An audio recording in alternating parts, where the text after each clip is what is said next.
बिस्मिल्लाहिर्रहमानिर्रहीम अस्सलाम वालेकुम।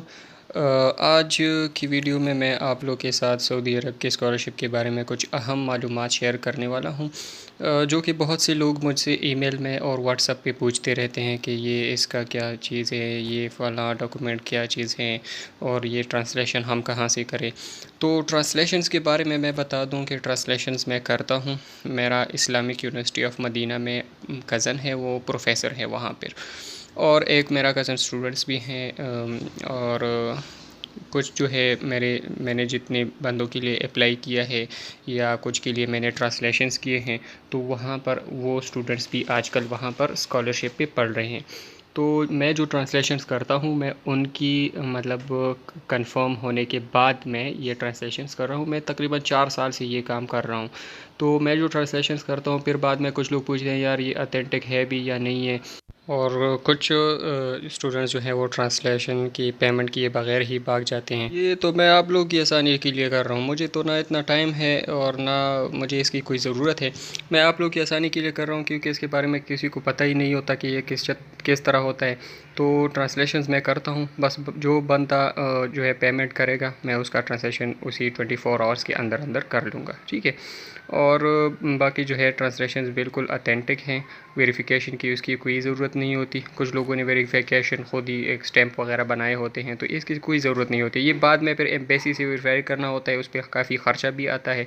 जब आप नॉमिनेट हो जाएं, आपका नॉमिनेशन हो जाए, उसके बाद ये जो है आपने सऊदी एम्बेसी से वेरीफाई करना होता है कि हाँ बंदे की जो ट्रांसलेशन है ये इसकी डीएमसी के मुताबिक बिल्कुल ठीक है। तो ये बाद की बात है। पहले आपने जो ट्रांसलेशन करनी होती है तो वो बिल्कुल सिंपल ट्रांसलेशन आपकी जो डीएमसी है वो अरबिक में बस होनी चाहिए, ठीक है। तो वो मैं करता हूँ और बिल्कुल अथेंटिक चीज़ है, इसमें मसले वाली कोई बात नहीं है। अच्छा, तो अब आते हैं इस स्कॉलरशिप की तरफ के। ये जो स्कॉलरशिप है ये असल में सऊदी अरब की मिनिस्ट्री ऑफ एजुकेशन की तरफ से स्कॉलरशिप है, और ये 4 हिस्सों पर मुश्तमिल है। एक है डिप्लोमा, एक बैचलर डिग्री है, एक मास्टर डिग्री है और एक पीएचडी डिग्री है। इन 4 किस्म की डिग्रीज़ के लिए आप जो है अप्लाई कर सकते हैं। ये तकरीबन मास्टर और पीएचडी के स्कॉलरशिप बहुत कम होते हैं और बैचलर के ज़्यादा होते हैं। ये इसका जो प्रोसीजर है, जो रिक्वायरमेंट है, वो ये है कि 17 से 25 साल के लिए आपकी उम्र होनी चाहिए बैचलर डिग्री के लिए और डिप्लोमा के लिए। 30 जो है ये मास्टर्स के लिए है, और 35 ईयर्स 35 ईयर्स ये पीएचडी स्टूडेंट्स के लिए, जो मतलब पीएचडी के लिए अप्लाई कर रहे हैं, तो उसकी 35 मैक्सिमम एज होनी चाहिए, ठीक है। और ये है कि मतलब बंदे को कोई और स्कॉलरशिप ना मिला हो सऊदी अरब में, और उनकी जो है मतलब किसी यूनिवर्सिटी दूसरा से कोई भी नहीं स्कॉलरशिप निकाला गया हो, और बाद में जो नहीं मिला हो, मेडिकल एग्ज़ाम ऐसा ना होता हो कि है वो एक वो भी स्कॉलरशिप पे आपने पढ़ पास करना होता है, ठीक है। ठीक है। और आपके जो दूसरा इनके डॉक्यूमेंट्स है उस जो पे डॉक्यूमेंट्स है वो वेरीफाई, मतलब ओरिजिनल डॉक्यूमेंट्स होने चाहिए, लेकिन मतलब जिस ये पे बोर्ड वेरिफिकेशन और जो है स्कूल का जो ये है बाद स्टैम्प में होता फिर है, आपने करनी ठीक होगी। है। ये अब फ़िलहाल ये जो इनिशियल स्टेज पे जो मेडिकल सर्टिफिकेट होता है, ये वैसे ही डॉक्टर की एक लिखाई होती है, ये मैं प्रोवाइड करता भी हूँ। ये मतलब डॉक्टर की लिखाई होती है कि हाँ इस बंदे का मैंने एक जनरल सा एग्जामिनेशन लिया है और ये बंदा फिट है, ठीक है। बाद में फिर जो ओरिजिनल मेडिकल होता है, जो बाहर जाने के लिए लोग करते हैं, तो वो काफ़ी उसकी फ़ीस भी ज़्यादा होती है, और वो फिर जो है बाद की बात है। जब आपकी नॉमिनेशन हो जाए तो बाद में फिर आपका एक मेडिकल लेते हैं, तो वो फिर असली मेडिकल होता है, तो वो भी आपका पास होना चाहिए, ठीक है। उसमें फिर मसला होता है अगर कोई, तो फिर आपको बाहर जाने में प्रॉब्लम होता है, आप फिर बाहर नहीं जा सकते, ठीक है। अच्छा, दूसरा जो है ये टाइप ऑफ इनरोलमेंट है। तो एक फुल स्कॉलरशिप है, एक पार्शियल स्कॉलरशिप है, एक पेड स्कॉलरशिप है। पेमेंट बेस्ड का मतलब ये है कि इसकी फिर आपने फ़ीस देनी होती है, ठीक है।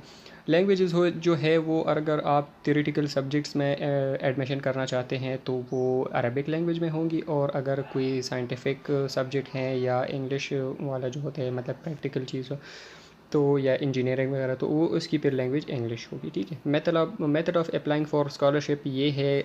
इससे पहले मेरी जो वीडियो है इस स्कॉलरशिप के बारे में, तो वहाँ पर मैंने पूरा इसका स्टेप बाय स्टेप प्रोसेस बताया है कि इस स्कॉलरशिप के लिए आप किस तरह अप्लाई कर सकते हैं। यही साइट उस वीडियो की डिस्क्रिप्शन के में मौजूद है, इसका लिंक। तो उस पर आप जाएं और उन स्टेप्स को फॉलो करके इस स्कॉलरशिप के लिए आप जो है अप्लाई कर सकते हैं। बिल्कुल आसान तरीका है, थोड़ा सा लंबा प्रोसेस है, लेकिन अप्लाई करने का तरीका मैंने बताया हुआ है। ये यूनिवर्सिटीज़ हैं, कुछ 25-30 यूनिवर्सिटियाँ हैं इस यूनिवर्सिटीज़ में इस स्कॉलरशिप जो है अवेलेबल है। और सब बाकी सारी यूनिवर्सिटीज़ में सिर्फ 5% सीट्स जो हैं स्कॉलरशिप के स्टूडेंट्स के लिए वक़्फ़ किए गए हैं। सिर्फ इस्लामिक यूनिवर्सिटी ऑफ मदीना है जिसमें 85% सीट्स जो है ये स्कॉलरशिप के स्टूडेंट्स के लिए वक़्फ़ किए गए हैं। तो ये 85% सीट्स जो है ये बहुत ज़्यादा है, मतलब 100 में से 85 बंदे जो है ये वो स्कॉलरशिप पे ही सेलेक्ट करते हैं और स्कॉलरशिप वाले को एडमिशन देते हैं। और बाकी यूनिवर्सिटीज़ में जो है 5% सीट्स हैं। और जो मेजर सब्जेक्ट्स हैं जिस पे में आप लोग जो है एडमिशन ले सकते हैं तो वो ये 10 सब्जेक्ट्स हैं। ये भी आप फिर देख लें। इन ये मतलब इसमें आप बीएस मास्टर्स और पीएचडी के लिए जो है आप अप्लाई कर सकते हैं। जिसमें भी जिस सब्जेक्ट में भी आप जो डिग्री लेना चाहते हैं तो उसमें आप अप्लाई कर सकते हैं। Phases of students educational journey, वो जो है पहले इनिशियल एक्सेप्टेंस होता है, उसके बाद फिर वेलकम, फिर एकेडमिक स्टडीज़, फिर सोशल इंटरेक्शन, ये बाकी चीज़ें फिर बाद में होती रहती हैं। एडवांटेजेस, ये जो एडवांटेजेस दिए गए हैं तो ये आपको यहाँ पर स्टडी के दौरान मिलती रहेंगी। तो ये कुछ बातें थी कि मैंने सोचा आप लोग के साथ शेयर कर लूँ। अब आते हैं डॉक्यूमेंट्स की तरफ। अच्छा, इसके लिए जो डॉक्यूमेंट्स रिक्वायर्ड हैं, एक है बर्थ सर्टिफिकेट। तो बर्थ सर्टिफिकेट आपके किसी भी यूनियन कौंसल, आपके अलग का जो यूनियन कौंसल होता है वहाँ से बन जाता है, 10-15 मिनट लेते हैं, ये बन जाता है, ठीक है। और फिर है birth certificate translated to Arabic language. फिर इसी बर्थ सर्टिफिकेट का अरेबिक में ट्रांसलेटेड होना भी ज़रूरी है। तो ट्रांसलेशन के लिए मैंने आपको बताया है, ईमेल भी गिवन है, व्हाट्सएप नंबर भी मैं फिर दे दूँगा ईमेल में। तो ट्रांसलेशन मैं करता हूँ, बिल्कुल गारंटीड ट्रांसलेशन है, कोई मसला नहीं है, ठीक है। और फिर certificate of absence from security proceedings, मतलब आप पर कोई केस वगैरह ना होना चाहिए। ये अरबिक में आपका जो पुलिस सिक्योरिटी क्लियरेंस होगा तो वो उसका अरबिक ट्रांसलेशन है ये। फिर फादर आईडी, फादर के आईडी कार्ड की पिक्चर यहाँ पे अपलोड करें।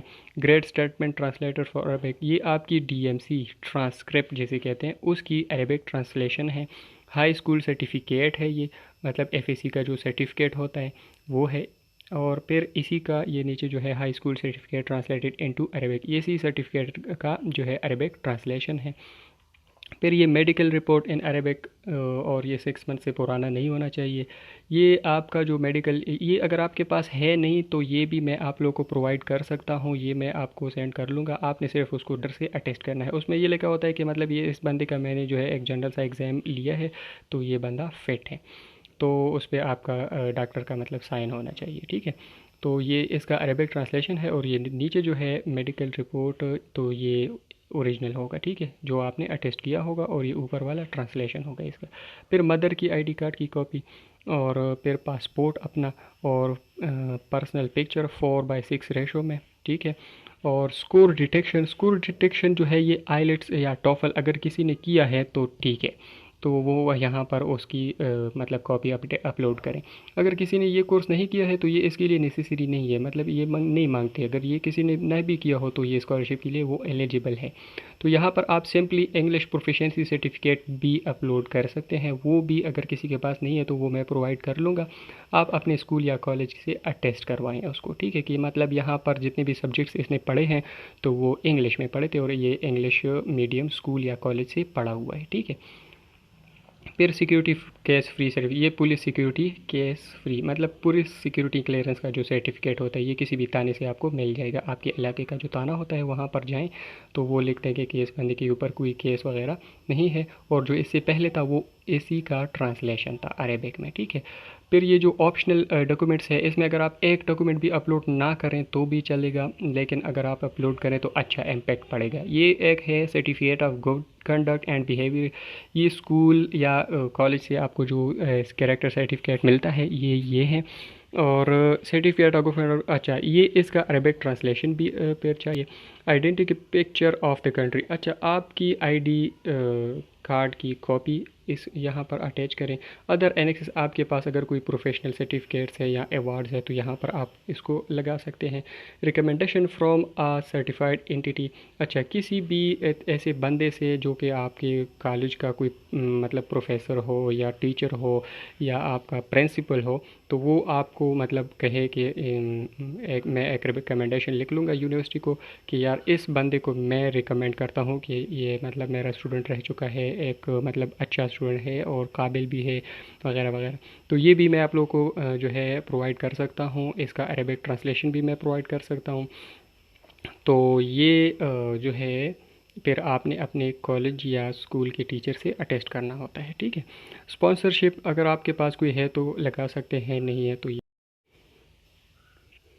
अच्छा सबसे आखिर में और सबसे जो इम्पोर्टेंट बात है वो है इस स्कॉलरशिप की लास्ट डेट। तो ये 7 सितंबर को ऑन हुआ था, मतलब ओपन हुए थे, अनाउंसमेंट हुई थी, और इसकी लास्ट डेट जो है वो 7 दिसंबर 2023 है। तो काफ़ी टाइम है इसमें। कुछ लोग कहते हैं कि यार पासपोर्ट नहीं है ये, कुछ कहते हैं बर्थ सर्टिफिकेट नहीं है, कुछ क्या कहते हैं। तो यार ये काफ़ी टाइम है इसमें। आप 7 दिसंबर तक जो भी आप अगर पासपोर्ट बनाते हैं, ट्रांसलेशंस करते हैं, जो भी हो, आप इस टाइम में सब कुछ कर सकते हैं, ठीक है। तो 7 दिसंबर से पहले पहले आपने अपने डॉक्यूमेंट्स पूरे करने हैं, फिर आकर इस स्कॉलरशिप को अप्लाई करनी है, ठीक है। तो ये कुछ अहम बातें थी जो कि मुझसे बहुत सारे स्टूडेंट्स इसके सवालात कर रहे थे, तो मैंने सोचा ये मैं आप लोगों के साथ क्लियर कर दूं। उम्मीद है कि आप लोगों को ये वीडियो अच्छी लगी होगी। मेरा ट्विटर अकाउंट भी फॉलो करें। मैं इसी स्कॉलरशिप और दूसरी जितनी भी स्कॉलरशिप्स निकलते हैं तो वो उनकी मैं डिटेल और उनके लिंक्स वगैरह मैं ट्विटर पर भी शेयर करता रहता हूँ। मेरे यूट्यूब चैनल से ट्विटर का लिंक जाकर आप उसको भी फॉलो करें और यूट्यूब चैनल को भी सब्सक्राइब करें, और इंशाल्लाह मिलते हैं नेक्स्ट वीडियो में। अल्लाह हाफिज़।